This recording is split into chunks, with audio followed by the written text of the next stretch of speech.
평균 연령 90세를 앞두고 있고 이제는 누구나 100세 시대라고 하는 요즘, 길어진 노년의 시간만큼 어떻게 긴 노후의 시간을 잘 준비해야 하는지, 노후를 준비하는 것이 얼마나 중요한지 깊이 생각해보는 시간을 갖고자 합니다.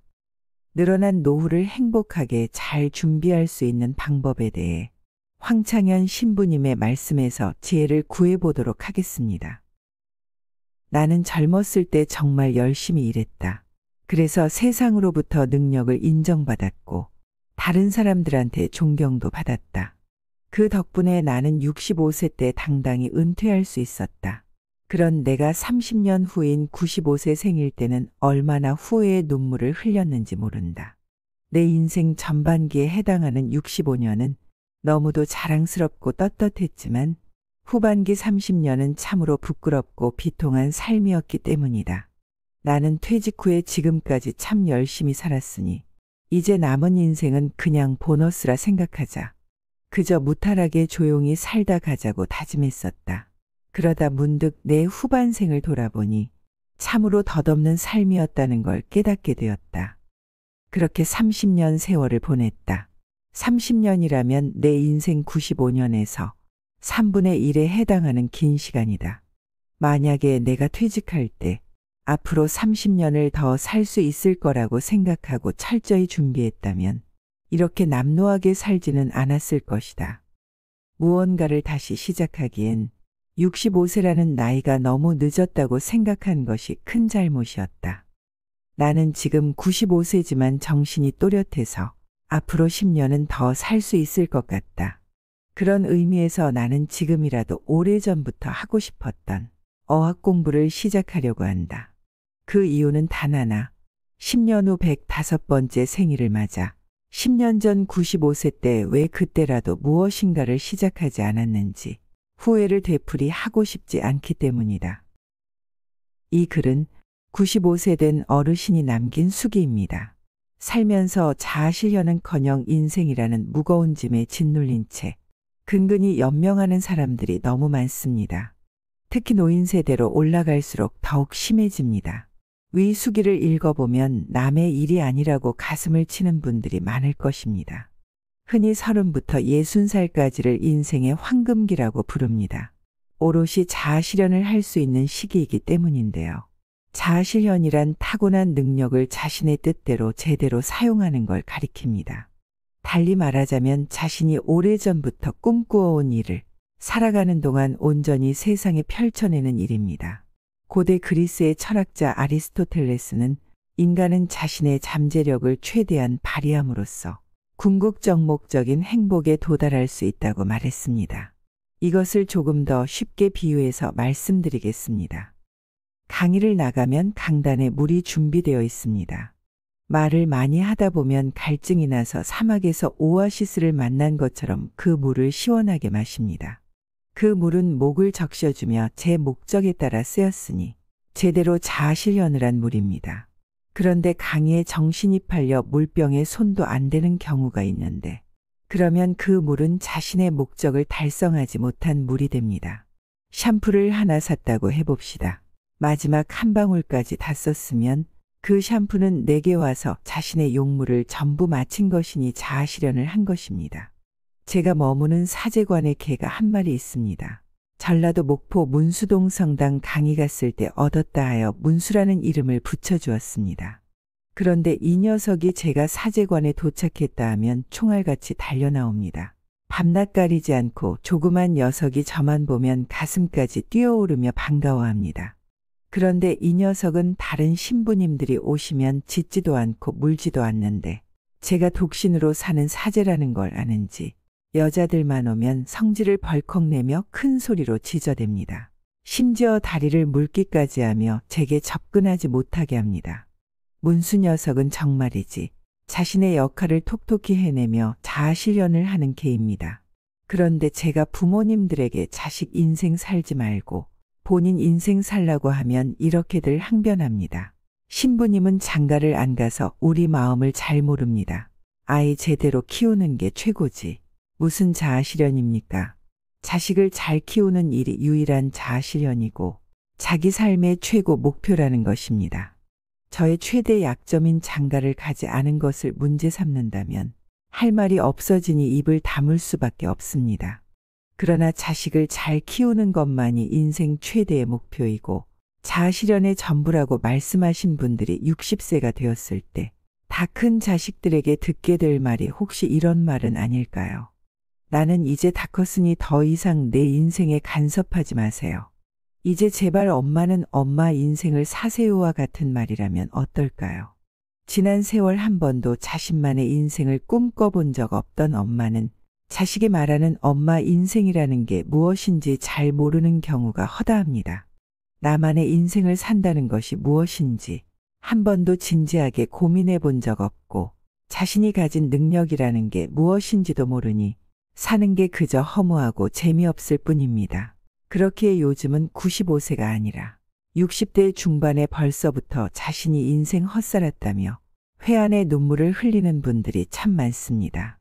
샴푸를 마지막 한 방울까지 다 쓰고 나면 우리는 당연히 쓰레기통에 내다 버립니다. 치약도 마지막까지 짜서 쓰고 나면 미련 없이 내다 버리죠. 한마디로 이제는 용무가 다해 한낱 쓰레기로 전락해 버리는 것입니다. 그렇다면 자식을 키우는 목적이 다 끝나버린 60대 어른들은 이제 어떻게 살아가야 할까요? 하루에 밥 3끼 먹는 일이 삶의 전부가 되어버린 인생이라면 나머지 삶은 정말이지 무의미한 시간으로 보내게 될 것입니다. 선진국에서는 나이를 먹음에 따라 자살률이 올라가다가도 65세부터는 현저하게 떨어진다고 합니다. 그런데 우리나라는 노인 자살률이 점점 늘어나고 있는 추세입니다. 사는 게 재미없고 의미도 없기 때문입니다. 제가 강의를 가는 곳마다 자기 인생은 자기가 알아서 살아야 한다고 강조하는 이유가 바로 여기에 있습니다. 내 삶의 주인공은 바로 나 자신이 되어야 합니다. 이제는 늙어서 자식이 효도하면 행복한 노인이고 불효하면 불행한 노인이라는 생각을 싹 내다버려야 합니다. 이제는 나이에 상관없이 자신의 행복은 자신이 책임져야 하는 세상이 되었습니다. 하지만 불행하게도 오늘을 사는 노인들은 주체적인 삶과는 한참 동떨어진 삶을 살고 있습니다. 아무리 말해도 여전히 자식 걱정에 발을 동동 구르고 손이 묶여있는 그들은 1년 365일 오로지 자식만을 바라보는 해바라기가 되어 그것만이 유일한 낙이고 자식이 잘 되는 것을 삶의 보람으로 여깁니다. 하지만 자기 갈 길이 바쁜 자식들은 부모 곁을 매몰차게 떠납니다. 부모에게 이것은 배신이나 마찬가지입니다. 너무 분하고 억울해서 어떨 때는 잠도 안 올 지경입니다. 그때부터 화가 나기 시작합니다. 모든 게 며느리 탓인 것 같습니다. 그래서 틈만 나면 며느리 욕을 하고 겉으로는 잘해주는 척 하지만 속으로는 원수 같습니다.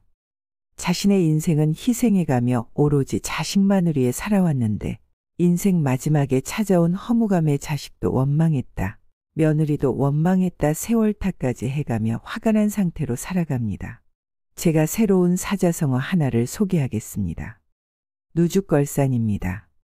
누우면 죽고 걸으면 산다는 뜻입니다. 스스로 나이를 먹을 만큼 먹었다고 생각된다면 이 말을 가슴에 새기셔야 합니다. 아무리 다리에 힘이 없더라도 걷고 또 걸으며 세상 속으로 뛰어들어야 합니다.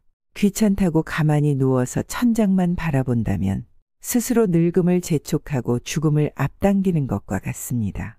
전국적으로 100세 이상 노인이 이제 2만 명이 넘습니다. 대부분이 할머니들인데 의사들이 건강 상태를 살펴보면서 장수 비결을 물었더니 이런 대답이 돌아왔다고 하는데요. 나는 해만 뜨면 집을 나갔다가 해가 져야 돌아와. 해만 뜨면 집을 나간다는 말은 무슨 일이 있어도 몸을 움직인다는 말입니다. 경복궁 덕수궁에도 가고 친구 집도 가고 온천도 하고 제주도 여행도 가고 성지순례도 떠나고 돌아다닐 수 있을 때까지는 계속해서 돌아다녀야 합니다. 기차도 타고 배도 타고 비행기도 탑니다. 그러니 이런 분들은 너무도 지친 나머지 아이고 이젠 더 이상 못 돌아다니겠네 하시고는 주무시다가 돌아가신다는 겁니다. 나이를 먹었다고 집에만 있다 보면 제일 큰 문제가 바로 허벅지 근육이 풀리는 것입니다. 옛날 사람들은 몸에 근육이 많았습니다. 두 손으로 물건을 번쩍번쩍 드러나르고 물동이도 이고 자유자재로 두 발로 걷고 뛰고 있으니 근육이 단단한 건 당연한 일이었습니다. 지금도 아프리카에 가보면 차도 안 타고 수십 킬로미터쯤은 그냥 걸어 다니는 사람들이 태반인데 하나같이 운동선수처럼 군살 없는 몸매의 근육이 울끈불끈 보기에 좋습니다. 사람은 40살이 되면 그때부터 매년 근육이 1%씩 빠져나가 80살이 되면 40%나 빠진다고 하는데요. 근육은 병을 예방하는 면역력을 높여주는 고마운 존재인데 나이 들어 몸의 근육량이 줄면 고든 자세로 서 있을 기력조차 부족해집니다. 움직이기 힘들어지니 기저귀 차고 드러눕는 일은 시간 문제입니다. 자식들에게 최고의 선물은 죽을 때까지 자기 발로 화장실에 다니는 것이라는 말도 있습니다. 누워서 똥을 싸는 상황이 되면 삶의 질은 최악입니다. 사람들과 자주 어울리는 노인일수록 치매에 걸릴 확률이 줄어듭니다. 사람들 속에 있다면 긴장하게 되고 이것저것 궁리하고 말도 많이 하게 되니 뇌가 활성화되기 때문이라고 합니다. 그러니 노인들은 해가 뜨면 집에서 나갔다가 해가 질 때쯤 집으로 돌아오며 하루하루를 스스로 활기차게 보내야 합니다. 치매 예방에 TV 시청이나 라디오를 듣는 것은 별로 도움이 안 됩니다. 그것보다는 소리내어 책을 읽거나 노래를 부른다든지 일기를 쓰거나 그림을 그리는 일처럼 창의적인 활동들이 도움이 된다고 합니다. 도시보다는 농촌 지역에서 치매 환자가 현저하게 적은 이유는 농촌에 사시는 노인들은 하루 종일 논이며 밭에서 힘들어도 몸을 움직여주기 때문입니다. 하루 종일 TV를 켜놓고 멍하니 앉아있는 일은 당장 그만두시고 우선 밖으로 나가 다양한 일들을 해보는 것이 치매 예방에도 좋고 무엇보다 사랑하는 자식들, 다 늙어서 고생시키지 않는 일이라는 것을 꼭 기억하세요. 해리 리버만이라는 노인이 있었습니다. 폴란드계 유대인으로 미국으로 이민 가서 큰 돈을 벌었습니다. 은퇴 후에는 노인학교에 나가서 친구들과 잡담을 나누거나 체스를 두는 일이 유일한 낙이었습니다. 어느 날 몇 년 동안 함께 체스를 두었던 친구가 병이 들어 노인학교에 나오지 못하게 되었습니다. 하는 수 없이 온종일 멍하니 소파에 앉아 시간을 보내고 있는데 봉사자로 온 젊은이가 이렇게 말했습니다. 할아버지 그렇게 가만히 계시지만 말고 2층에 화실이 있으니 거기 가서 그림이라도 그리시는 게 어떠세요? 평생 붓이라고는 한 번도 잡아본 적이 없는 할아버지가 의아한 표정으로 물었습니다. 내 나이 이제 80살을 바라보고 있고 그림을 배워본 적도 없는데 어떻게 그리겠나. 또 이 나이에 그림을 배운다고 어느 세월에 제대로 된 그림 한 장이라도 완성하겠나. 그러자 젊은이는 배우는데 나이가 문제될 게 무엇이냐며 화실에 가서 구경이라도 하라고 권했습니다. 노인은 딱히 할 일도 없으니 그냥 소일거리 삼아 화실로 향했습니다. 그런데 이게 웬일입니까? 화실로 올라가 도와주며 물감을 보는데 돌연 이상한 마음이 일었습니다. 어린 시절 뛰어놀던 폴란드 고향 마을을 그리고 싶은 욕망이 분수처럼 샘솟았습니다. 그렇게 해리 리버만은 77세에 그림을 배우기 시작했고 얼마 후 사람들로부터 미국의 샤갈이라고 불리는 유명한 화가가 되었습니다. 해리 리버만은 103세까지 살면서 총 21회에 걸쳐 전시회를 열었고 사람들로부터 큰 박수를 받았습니다. 해리 리버만은 화가로서 명성이나 작품이 얼마나 팔리는지에 대해서는 관심이 없었습니다. 그는 사람들에게 늘 이렇게 말했습니다. 내가 젊다고 생각하지 않습니다. 하지만 내가 늙었다고 생각하지도 않습니다. 다만 지금은 내 나이만큼 성숙하다고 말할 수 있습니다. 성숙이란 연륜과 함께 오기 때문입니다. 늙어서 할 수 없는 게 아니라 할 수 있다는 용기가 없는 것입니다. 나이나 신분이나 현재 처해진 환경에 관계없이 자신에게 주어진 능력을 발견하고 갈고 닦아서 하루하루 최선을 다하는 삶이 진정한 인생입니다. 해리 리버만은 자신의 100번째 생일 파티에 모여든 축하객들에게 이렇게 말했습니다. 하고 싶은 일이 있으신가요? 그럼 그냥 시작하세요. 삶이란 우리가 만들어가는 것이라는 진리는 젊어서나 늙어서나 똑같습니다. 누구에게나 태어날 때부터 갖고 태어난 능력이 있습니다. 그 능력이란 것이 나이 들었다고 사라지는 것은 결코 아닙니다. 79세에 발레를 시작해서 90세에 무대 위에 선 발레리노도 있고 학교 문턱에도 못 가보고 평생 물고기만 잡아온 어부가 98세에 글을 배워 수필 작가가 된 경우도 있습니다. 누구에게도 늦은 시작이란 없습니다. 다만 시작할 용기만 내시면 준비는 끝났습니다. 이제 100세 시대입니다. 현재 60세라면 앞으로 40년의 시간이 남아 있습니다. 그토록 긴 시간이 자신의 인생 앞에 펼쳐져 있는데 집에만 틀어박혀 자식 탓 세월 탓만 하고 있다면 너무 안타까운 일입니다. 저는 강의 중에 가끔 이렇게 말해줍니다. 여러분, 여행은 가슴이 떨릴 때 가야지 다리가 떨릴 때 가면 안 됩니다. 그러면 한바탕 웃고 나서 이런 답변이 돌아옵니다. 말씀은 좋은데 아이들 공부도 시켜야 하고 결혼도 시켜야 하고 아직 내가 해줄 게 많으니 나중에 갈게요. 하지만 나중이란 있을 수도 없을 수도 있습니다. 세상에 가장 허망한 약속이 바로 나중에입니다. 무엇인가 하고 싶은 일이 있다면 지금 하십시오. 영어로 present는 현재라는 뜻인데 선물이라는 뜻도 있습니다. 우리에게 주어진 현재라는 시간 그 자체가 선물입니다. 오늘을 충분히 즐기지 못하고 미루는 사람은 내일도 나중에도 행복은 없습니다. 오늘을 행복하게 살지 못하는데 20년 더 살 기회를 준다 해도 의미는 없습니다. 그러니 매일매일 감사하시고 경이로운 날로 만들어 가세요. 인생은 무엇보다 먼저 재미있어야 하고 그 다음에 의미가 뒤따라야 합니다. 그러나 단지 의미만 찾는 사람들은 답답합니다. 의미만 따지자면 경직되고 타협할 줄 모르고 고집을 부리게 됩니다. 반면에 재미만을 추구하면 주변을 괴롭게 만듭니다. 자신의 재미만 추구하느라 가족이나 친구들을 힘들게 할 수 있고 고통에 빠뜨립니다. 그러니 재미와 의미를 동시에 찾아야 합니다. 그래야 두루두루 기쁘게 살 수 있습니다.